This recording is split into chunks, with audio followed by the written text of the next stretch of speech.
എല്ലാവർക്കും നമസ്കാരം. പുതിയൊരു വീഡിയോയിലേക്ക് എല്ലാവർക്കും സ്വാഗതം. നമുക്ക് ഒരുപാട് പ്രയാസമായിട്ട് തോന്നുന്ന ചില റെസിപ്പീസാണ് ഞാനിവിടെ സിമ്പിളായിട്ട് നിങ്ങളുമായിട്ട് ഷെയർ ചെയ്യുന്നത്. അപ്പം ഇത് ഇഷ്ടപ്പെടുവാണെങ്കിൽ ലൈക്ക് ചെയ്യാനും ഷെയർ ചെയ്യാനും കമൻറ്റ് ചെയ്യാനും ഒന്നും മറന്നുപോലെ. സബ്സ്ക്രൈബ് ചെയ്യാതെ കാണുന്നവരൊക്കെ ആണെങ്കിൽ സബ്സ്ക്രൈബ് ചെയ്ത് സപ്പോർട്ട് ചെയ്യണേ. അപ്പം നമ്മളിവിടെ ഇന്ന് റെഡിയാക്കുന്നത് ചില്ലി ഗോപിയുടെ റെസിപ്പിയാണ്. ആദ്യം തന്നെ നമുക്ക് അതിനു വേണ്ടി കോളിഫ്ലവർ ഫ്രൈ ചെയ്തെടുക്കണം. അപ്പോൾ കോളിഫ്ലവർ ഫ്രൈ ചെയ്യുന്നതിന് മുന്നേ ആദ്യം ചൂടുവെള്ളത്തിൽ മഞ്ഞൾപ്പൊടിയും ഉപ്പും കൂടി ഇട്ട് ഒരു അരമണിക്കൂർ മാറ്റി വെച്ചിട്ടുണ്ടായിരുന്നു.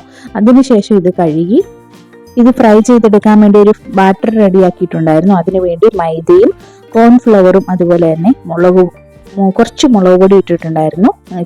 ഗരം മസാലയും മഞ്ഞൾപ്പൊടിയും കൂടി ഇട്ടിട്ട് ഒരു ബാറ്റർ റെഡിയാക്കിയിട്ട് അതിലോട്ട് കോളിഫ്ലവർ ഇട്ട് പിന്നെ ഇതൊന്ന് വറുത്ത് കോരി എടുക്കുമായിരുന്നു ചെയ്തിരുന്നത്. അപ്പോൾ ഈ കോളിഫ്ലവർ വറുത്തെടുത്ത സെയിം എണ്ണയിലോട്ട് തന്നെയാണ് നമ്മൾ ബാക്കി കാര്യങ്ങളോട് ചെയ്തിരുന്നത്. അതിനുവേണ്ടി ഞാൻ എടുത്തേക്കുന്ന സവാളയും അതുപോലെ ഒരു 3 അല്ലി വെളുത്തുള്ളി എടുത്തിട്ടുണ്ടായിരുന്നു. ക്യാപ്സിക്കവും കൂടെ ആണെങ്കിൽ ക്യൂബായിട്ട് മുറിച്ചാണ് എടുത്തേക്കുന്നത്. അപ്പോൾ ഇത് നമുക്ക് പെട്ടെന്ന് തന്നെ റെഡിയാക്കി എടുക്കാൻ പറ്റുന്നതാണ്. അത് അധിക നേരമൊന്നും വഴറ്റി സമയം കളയണ്ട. അപ്പോൾ നമ്മളിത് ഹൈ ഫ്ലെയിമിൽ ഇട്ട് തന്നെ നമുക്ക് പെട്ടെന്ന് തന്നെ ഒന്ന് വഴറ്റിയെടുക്കാവുന്നതാണ്. കുരുമുളക് പൊടിയും കൂടി ഇട്ട് കൊടുത്തിട്ടുണ്ടായിരുന്നു, അതും ഒന്ന് വഴറ്റിയെടുക്കാം. ഉപ്പ് നമ്മൾ അധികം ആഡ് ചെയ്യരുത്, കാരണം നമ്മൾ ഇതിനകത്ത് സോസുകളൊക്കെ ആണെങ്കിൽ ആഡ് ചെയ്യുന്നുണ്ട്. അപ്പോൾ സോസിലൊക്കെ ആണെങ്കിൽ ഉപ്പിൻ്റെ അംശമുണ്ട്. അപ്പോൾ അല്ലെങ്കിൽ അധികം നമ്മൾ ഇട്ട് കൊടുത്തു കഴിഞ്ഞാൽ ഉപ്പ് കൂടിപ്പോയി കഴിഞ്ഞ് കഴിഞ്ഞാൽ ആകെ പാളിപ്പോവും. അപ്പോൾ സോസ് ഇവിടെ ആഡ് ചെയ്തിരിക്കുന്നത് കഴിഞ്ഞാൽ ടൊമാറ്റോ കെച്ചപ്പ് ഇട്ട് കൊടുത്തിട്ടുണ്ടായിരുന്നു, അതുപോലെ തന്നെ soya sauce, chilli sauce, green chilli സോസും അതുപോലെ തന്നെ റെഡ് ചില്ലി സോസും പിന്നെ വിനാഗിരിയും കൂടാണ് ആഡ് ചെയ്തേക്കുന്നത്. അത് നമുക്ക് ഈ ഒരു ഉള്ളിയും അതുപോലെ തന്നെ ക്യാപ്സിക്കം ഒക്കെ അതിലോട്ട് നമുക്ക് ഇട്ട് കൊടുത്തിട്ടൊന്ന് ചൂടാക്കിയെടുക്കാം. ഈ സമയത്ത് നമ്മൾ ഹൈ ഫ്ലെയിമിൽ തന്നെയാണ് ഫ്ലെയിം ഇട്ടേക്കുന്നത്. അപ്പോൾ അത് നമുക്കൊന്ന് ചൂടാക്കി എടുത്തു കഴിഞ്ഞിട്ട് ഈ സമയത്ത് കുറച്ച് ഉപ്പ് ആഡ് ചെയ്യാം. അധികം നമ്മൾ ഉപ്പിൻ്റെ അംശം ഉണ്ടോ ഇല്ലയോ നോക്കിയിട്ട് മാത്രമേ ആഡ് ചെയ്യാവൂ. കാരണം ഓൾറെഡി ആണെങ്കിൽ ഞാൻ പറഞ്ഞില്ലേ, ഈ സോസിലൊക്കെ ആണെങ്കിൽ ഉപ്പുള്ളത് കൊണ്ട് നമുക്ക് അബദ്ധം പറ്റരുത്. അപ്പോൾ ഈ സമയത്ത് നമ്മൾ ഫ്രൈ ചെയ്ത് വെച്ചിരിക്കുന്ന കോളിഫ്ലവർ ഇട്ട് കൊടുക്കാം. കോളിഫ്ലവർ ഇട്ട് കൊടുത്തു കഴിഞ്ഞിട്ട് അത് പെട്ടെന്ന് ഒന്ന് ഇളക്കി കൊടുക്കണം. ശരിക്കും പറഞ്ഞാൽ ചില്ലി ഗോബി റെഡിയാക്കാനാണെങ്കിൽ ഈ കോളിഫ്ലവർ ആണെങ്കിൽ റെഡിയാക്കുന്ന ഒരു സമയം മാത്രം മതി. കാരണം അതൊന്ന് ഫ്രൈ ചെയ്തെടുക്കാൻ വരുന്ന ഒരു താമസമേ ഉള്ളൂ. അല്ലെങ്കിൽ ഇത് ബാക്കിയുള്ളതെന്ന് വെച്ച് കഴിഞ്ഞാൽ വളരെ പെട്ടെന്ന് റെഡിയാക്കാവുന്നതാണ്.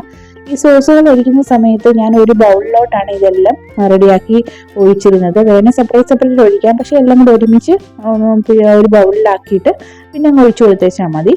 അത് കഴിഞ്ഞ് ഇതൊന്ന് ജസ്റ്റ് ഒന്ന് വാടി വന്നു കഴിഞ്ഞ സമയത്ത് നമുക്ക് കോൺഫ്ലവർ ആണെങ്കിൽ 1 ഗ്ലാസ് വെള്ളത്തിലാണ് ഞാൻ ആഡ് ചെയ്ത് വെച്ചിരുന്നത്.